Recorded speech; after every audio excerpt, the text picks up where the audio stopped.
खबर अमेठी से है, जहां प्रधान संघ के अध्यक्ष दबंगई सामने आई।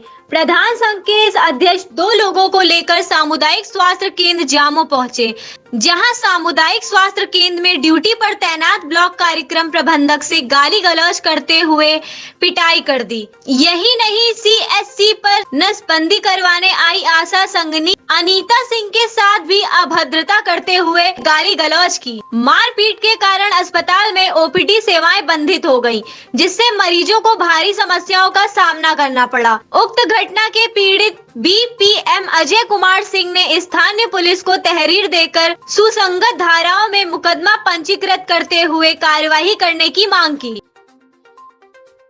पूरा प्रकरण है कि हम ऑफिस में आज हमारे यहाँ सामुदायिक स्वास्थ्य केंद्र जामो में नसबंदी कैंप भी था और बीएचएनडी का प्रशिक्षण भी था, उसी की तैयारी कर रहे थे।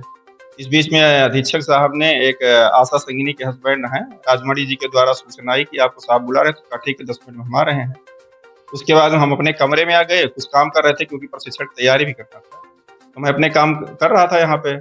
उसके बाद में तब तक 3-4 लोग मेरे कमरे में आ गए। राजमणि सिंह नाम था, अचलपुर का था, और वहाँ के रामेंद्र सिंह हैं अचलपुर के, और एक लोग और थे, उनको मैं नहीं जानता हूँ। मेरे कमरे में आ गए, उसके बाद मतलब गाली गलौज करने लगे, और जब तक मैं कुछ समझ में आता वो मारपीट करने की भी करने लगे।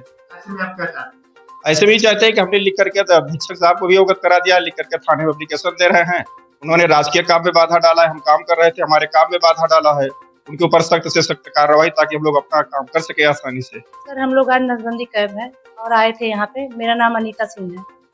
मैं यहाँ पे नसबंदी लेकर आई थी और कुछ काम के लिए मैं सर के कमरे में आई, बीपीएम सर के कमरे में। मैंने देखा कि यहाँ पर काफी लड़ाई झगड़ा हो रहा था। मुझे कुछ समझ में नहीं आया।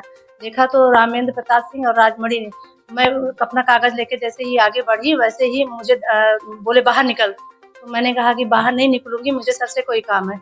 उतने में मेरा कागज पकड़कर छीन कर फेंक दिया और पैर से कुचलकर बोले यहाँ से बाहर जाओ। तो मैं समझ गई कि कोई इसमें मामला हो गया है, तो इसलिए अंदर आई। तो ये जो है हाथापाई के लिए मुझे गाली देने लगे यहाँ पे। आप क्या कार्रवाई करती हैं? मैं चाहती हूँ इसकी कानूनन जो है इसकी जांच हो।